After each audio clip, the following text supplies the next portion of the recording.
So now we'll transition to the last section in chapter 1, the arrival in Bethlehem, verses 19 through 22. So the two of them, here beginning, so the two of them went on until they came to Bethlehem. And when they came to Bethlehem, the whole town was stirred because of them. And the women said, "Is this Naomi?" Now think about the people's situation. It's been 10 years since they've seen Naomi, at least from the way that this is presented.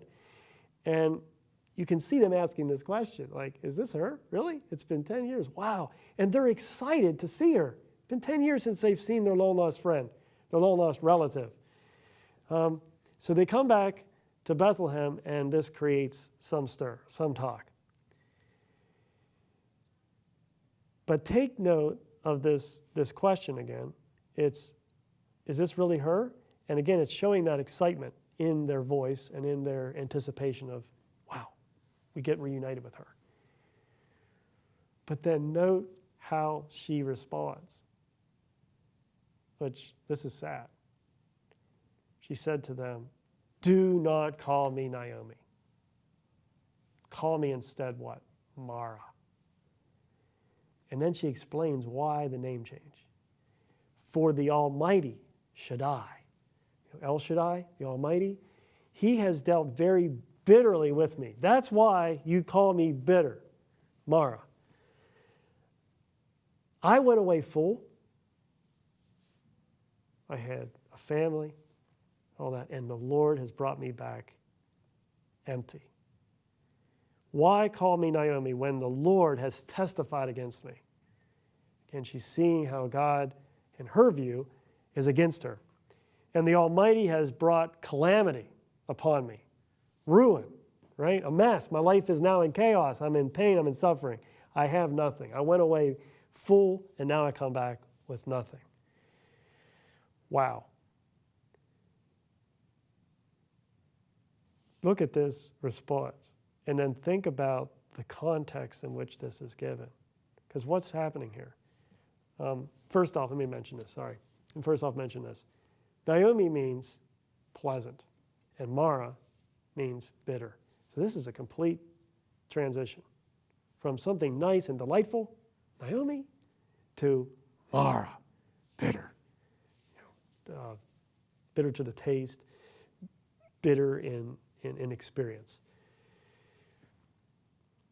So it's sad about the name change. But it describes how she feels and where her lot is. And again, does she have, in a sense, can you understand why she feels this way? Yeah, we can relate to that. We can connect to that. But she's not seeing the full picture yet. And here's a part of it that she's not seeing. And this is how the book, or this is how the chapter concludes. So Naomi returned, and look here, and Ruth, the Moabite, her daughter-in-law, with her, who returned from the country of Moab, and they came to Bethlehem at the beginning of the barley harvest. So observe the narrator's comment following Naomi's reply to the woman, or to the women of Bethlehem. She's talking about how bad her situation is, and she's coming back empty.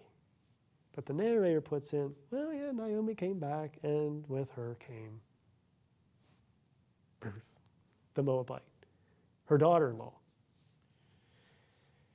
Kind of nudge. Did she come back empty? No, she didn't come back empty. But look at her view. What is she seeing as value?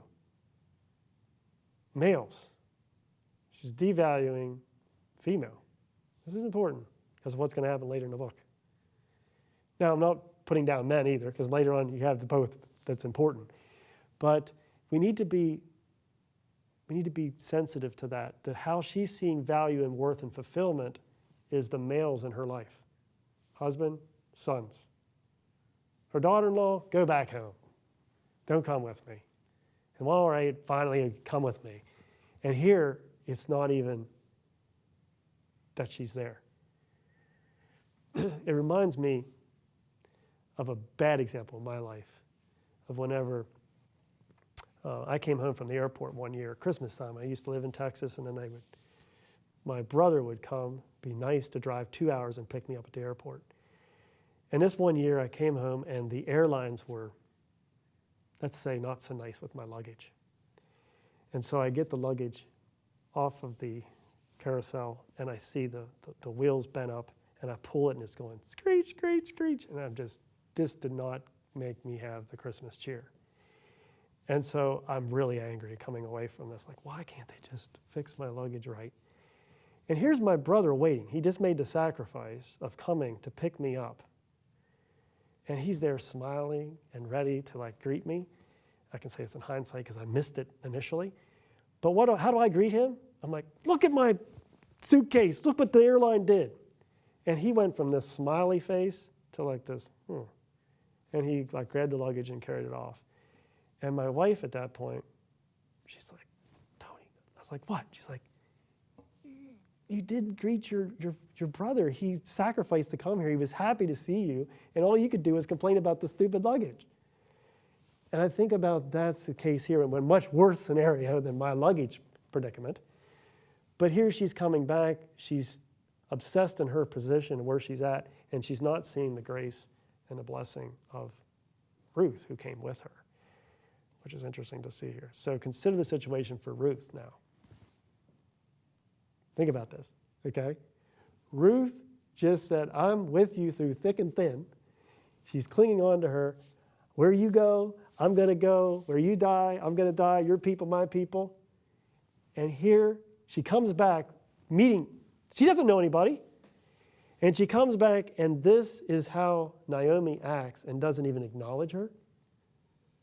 Now, the narration never talks about Ruth's feelings, but we see that Ruth is the righteous one here and acts properly and remains faithful to Naomi. But it's worth a moment to consider, how would you feel if you were in Ruth? How does Ruth feel? And then how do you feel if you were in that situation?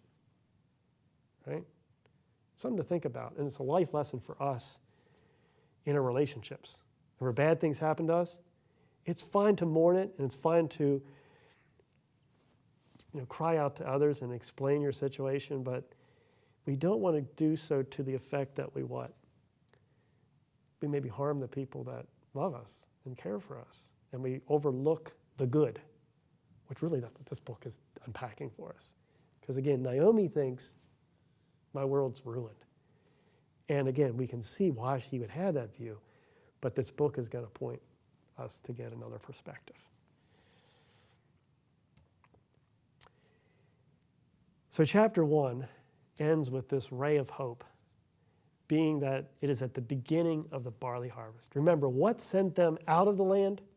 A famine. There's no food. Now, there's been rain, there's crops growing, and we're at the beginning of harvesting the first grains. Barley, and then after barley comes wheat. So we'll end today's session with a picture of a barley field that was taken in the vicinity of Bethlehem.